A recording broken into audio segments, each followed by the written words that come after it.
Welcome to Tsavos Canine Rehab. We are here today to share an incredible story about Boulder, an 8-year-old Greater Swiss Mountain Dog who had neck surgery. And he has had an amazing recovery. We're here to share that story so that everyone out there who may be going through the same thing with their dog has a feeling that there are others out there that can help. We got him when he was just short of 3 months. We had seen photos of him, and he was the cutest thing.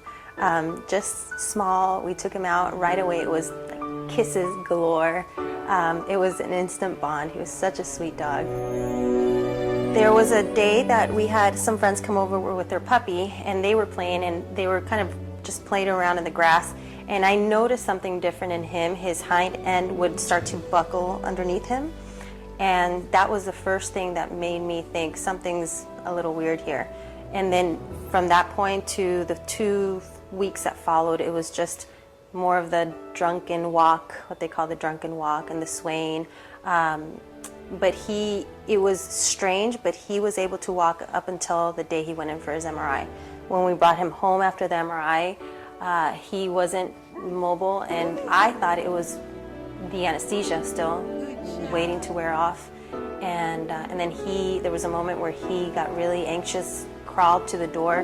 He had to go to the bathroom, and he didn't make it. And so we took him right back to ER that night, and he ended up spending the night. And then that's when the doctor said, we recommend surgery the very next day. And he did. He had surgery the very next day. And 90% of them end up walking out of the hospital. They get up and they walk a few days after surgery.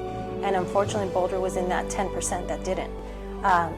So he was in the hospital for 10 days, and they would stand him up, and he would hold with his hind legs. He would hold up for just a couple seconds, assisted, and then he'd collapse. He couldn't walk. The most he was doing was crawling a little bit. Good boy. You know, we were so positive doing the surgery. We thought that he'd be within that 90% that would walk. Here he goes. So close, baby. You can do it. They said, you know, we definitely recommend physical therapy. We didn't know what was going to happen. We were hoping for the best, but we really didn't know. We had never seen our dog not walk. Push, push, push, push, push, push. Okay, you did it. You weren't seeing very much of any change in the beginning, and even during the first week of rehab, it was also a very slow progression in the first week. It was just trying to get everything up and moving again. He hadn't moved for 12 days. He had been in a cage. He was knuckling his front paws a lot. I mean, he was just dragging them. And then the day that he would, thank God for the harness that we had, because it had 2 handles, and that helped him a lot. But as we were walking him out of the car, instead of dragging both front paws, he placed one paw, and that was huge. That was like, he's gonna do this.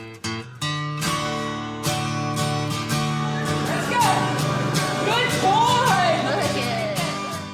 Coming to see you was huge because you gave us that boost of confidence. You know, like my mom calls you Boulder's guardian angel, because you had no doubt from day one that he would walk again. And so that definitely had a lot to do with the decision to keep going.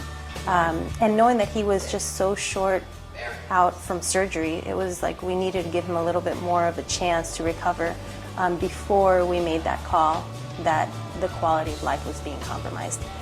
Each patient is very much an individual, just as with humans. Recoveries are different. It depends on the kid's age. It depends on, are there any other concurrent medical conditions going on? The key is definitely a collaborative effort. You have your surgical team, you have your veterinarian, you have the compassion and the confidence from the owner. That is huge. If you know your dog, you really got to dig deep and just look in his eyes and say, you know, are you done, or you want to keep fighting?